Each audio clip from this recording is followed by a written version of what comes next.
Alors bonjour à tous et bonjour à toutes. Donc aujourd'hui je voudrais vous parler en fait d'un logiciel de chiffrement de données comme AXCrypt qui en fait va vous permettre de protéger vos fichiers des personnes qui pourraient vouloir les lire alors qu'ils n'ont pas le droit.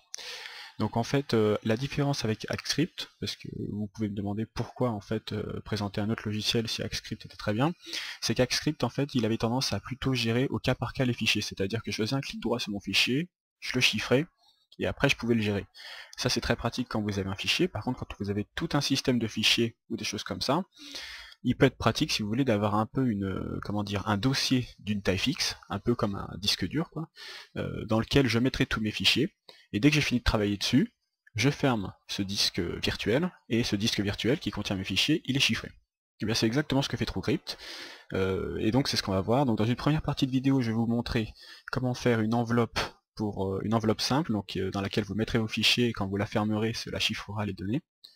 Et après, dans une deuxième partie, je vous montrerai comment faire des enveloppes doubles, c'est-à-dire que vous avez une enveloppe, et au sein de cette enveloppe, vous avez une deuxième enveloppe qui contiendra des fichiers. Donc l'avantage principal, c'est que vous pouvez cacher des fichiers de personnes qui arriveraient à trouver votre mot de passe. Je vous donnerai plus des tips en fait pour faire des bons mots de passe, pour complexifier vraiment l'accès aux données pour quelqu'un qui essaierait de vous les voler quoi. Donc on va commencer par télécharger le logiciel. Donc vous allez taper TrueCrypt sur internet, vous allez sur le premier site, normalement je crois le site de TrueCrypt, téléchargement. Donc là on va prendre donc le téléchargement pour Windows 7, sachant qu'il y a aussi des packages pour Linux par exemple, TarGZ, sachant que sous Linux normalement vous faites un apt-get, hein, ça marche très bien. Donc on va télécharger. On prend pas PGP signature, on va prendre le téléchargement normal. Donc je l'ai annulé puisque je l'avais déjà téléchargé, mais une fois que vous l'avez téléchargé, vous obtenez un exécutable. Vous double-cliquez, exécutez, on lit, on accepte, suivant.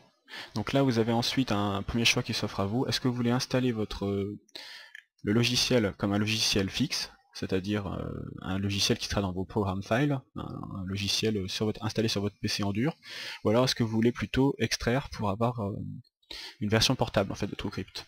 Alors si j'ai bien quelque chose à vous recommander, c'est d'avoir une version portable.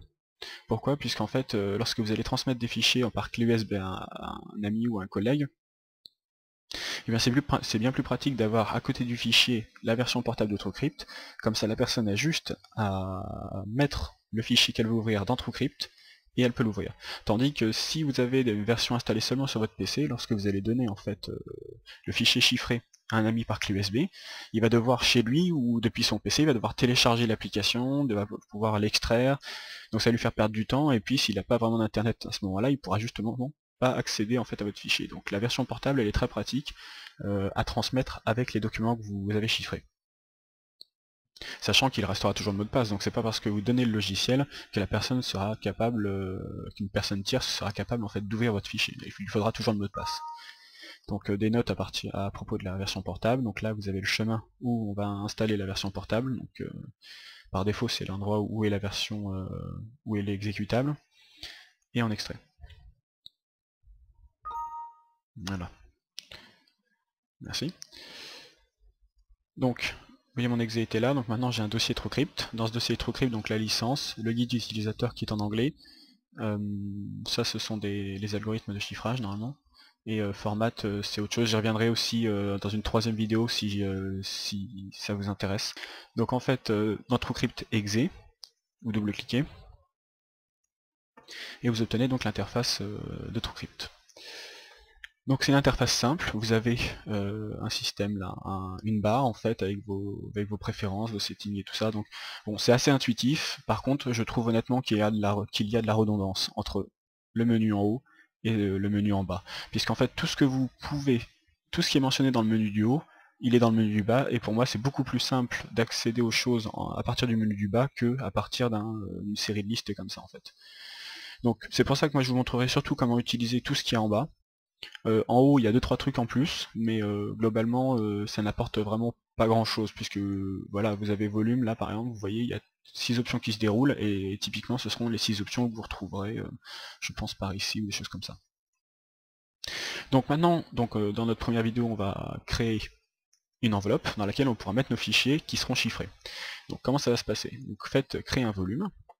Donc là vous avez le choix entre un fichier, donc c'est un fichier à une taille prédéfinie, donc c'est l'enveloppe dont je vous parle.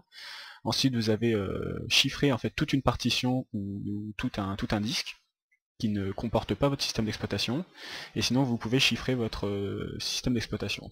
Chiffrer le système d'exploitation, ça rajoutera un mot de passe au démarrage de la machine. Personnellement je ne l'ai jamais fait, je préfère pas le faire, puisqu'en fait, bon, on sait jamais, hein, c'est le système. Par contre, chiffrer les disques de données, ça peut se faire très bien, ou les partitions de données, ça peut se faire très bien, ça peut être très pratique. A noter que parfois, quand vous chiffrez des partitions, vous pouvez avoir des problèmes pour parcourir avec la console la partition chiffrée. C'est la même chose avec les fichiers chiffrés. En fait, vous pourrez avoir du mal pour faire des CD, donc des changements de directory en fait par la console. Bon, ça c'est si vous utilisez dans le développement, par exemple pour faire des Java, des compilations Java ou des choses comme ça à la main, à mano quoi. Ça peut compliquer la tâche. Donc créer un fichier, donc une enveloppe. Dans la première vidéo je vous montre un standard, puisqu'après je viendrai donc au fichier doublement caché. Donc volume location, donc vous mettez le nom du fichier que vous voulez créer, donc par exemple on va le créer ici, on va l'appeler donc mon fichier chiffré. Hop. Et vous pouvez mettre n'importe quelle extension à ce fichier, ça n'impactera jamais. C'est le gros avantage, c'est que par exemple si je mets un sdata, voilà, si j'enregistre ça comme ça, une personne qui va tenter de l'ouvrir, elle n'arrivera pas à trouver, si vous voulez, elle va chercher sur internet ou des choses comme ça, elle va chercher un logiciel qui ouvrirait mon fichier, alors qu'en fait mon fichier, il n'a pas du tout cette extension là en fait, il n'a même pas d'extension, c'est juste un fichier, et la personne donc qui vous aurait piqué votre fichier pour le craquer, il va perdre un temps fou en fait en tentant d'ouvrir le fichier, s'il sait pas que ça a été fait avec TrueCrypt, il va tenter de trouver des logiciels sur internet pour ouvrir les SData, sauf que ça n'existe pas. Donc une fois que vous avez spécifié le nom et le chemin, donc suivant, algorithme de chiffrage. Donc globalement, AES, Serpent, TwoFish, donc à chaque fois vous avez des informations ici sur les chiffrements.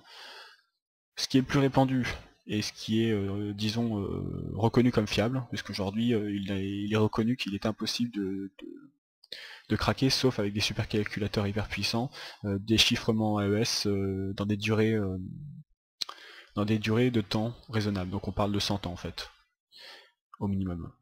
Sachant que, bon, après ça dépend beaucoup de la longueur de la clé, donc là on a une clé de 256 bits, c'est quand même très bon. Donc bon, vous pouvez laisser l'AES par défaut. Par contre après vous pouvez faire du AES TwoFish Serpent par exemple, donc ça va chiffrer une fois, chiffrer deux fois, chiffrer trois fois. Donc voilà, donc ça compile les trois dans un sens, dans l'autre. Donc voilà. Ensuite vous avez l'algorithme de hash, donc là en fait ça c'est utilisé en fait pour générer vos clés à partir de votre mot de passe. Donc les algorithmes de chiffrement, si vous prenez du SHA 512, c'est une clé plus. Enfin c'est une clé plus grosse. C'est un hash qui est plus gros, donc mais globalement vous pouvez laisser un RIP. Donc ensuite vous spécifiez la taille. Donc par exemple je vais faire 10 non, je vais juste faire 5 mégaoctets. Et ensuite suivant. Donc là vous allez rentrer votre mot de passe. Donc là je vais mettre un truc simple, test. Je vous montrerai l'utilisation des keyfiles un peu plus tard, donc dans la deuxième vidéo, puisque c'est plus avancé. Globalement les mots de passe, là je vous montrerai aussi dans la deuxième vidéo, je parlerai un peu de comment faire un bon mot de passe. Si vous cliquez sur Display Password, vous voyez le password. Voilà. Et suivant. D'accord, donc là il me prévient que c'est un mot de passe trop facile, mais bon c'est pas grave. Je dis oui. Et alors là, donc là, il faut que vous fassiez quelque chose. Et oui, TrueCrypt ne fait pas tout. Il faut que vous bougiez votre souris un peu dans tous les sens, de manière aléatoire, puisqu'en fait, le logiciel, de manière aléatoire, en fonction de votre mouvement de souris, il génère des clés. Et le fait de balader ça un peu dans tous les sens, disons que ça rend la clé bien moins accessible en fait. Donc maintenant qu'on a terminé, on peut quitter. Donc je vais ouvrir le dossier pour que vous voyez. Donc on a créé donc un fichier chiffré de SData. Alors maintenant qu'on a créé notre fichier chiffré, donc c'est un fichier de 5 mégaoctets, donc ça veut dire qu'en gros il fera toujours cette taille. Si vous dépassez cette taille, si vous ne pourrez pas mettre plus en fait de 5 mégaoctets de données dans ce fichier là. Si c'est le cas, vous devrez refaire un fichier plus gros ou faire un deuxième fichier pour contenir le reste de vos informations. C'est un peu le point négatif en fait qu'on pourrait trouver à ça, mais si vous voulez vraiment chiffrer du fichier un à un, je vous recommande ActScript. Donc maintenant, comment est-ce qu'on va l'ouvrir, on veut mettre des choses dedans. Vous allez cliquer sur une lettre là, de lecteur, Select File, vous allez choisir votre fichier chiffré, et maintenant vous allez faire monter. Et là vous mettez votre mot de passe, test. Hop, d'accord. Et vous faites OK. Et donc là mon fichier, il est ici, il est ouvert. Donc en fait ça se comporte comme un nouveau lecteur, comme si c'était un nouveau disque rattaché à votre PC. Et si je double-clique dessus, voilà, ça m'ouvre. Donc vous voyez ici dans le chemin, V, c'est la lettre, c'est un ordinateur disque local volume sans nom. Dans ce disque local, hop, on va pouvoir mettre ce qu'on veut. Donc par exemple, ici j'ai mon Excel et ma présentation, voilà, CTRL-C, CTRL-V. Donc mes deux fichiers maintenant sont dans l'enveloppe chiffrée, donc là ils sont en clair. Et lorsque je veux transporter en fait mes fichiers, je clique dessus, démonter. Voilà.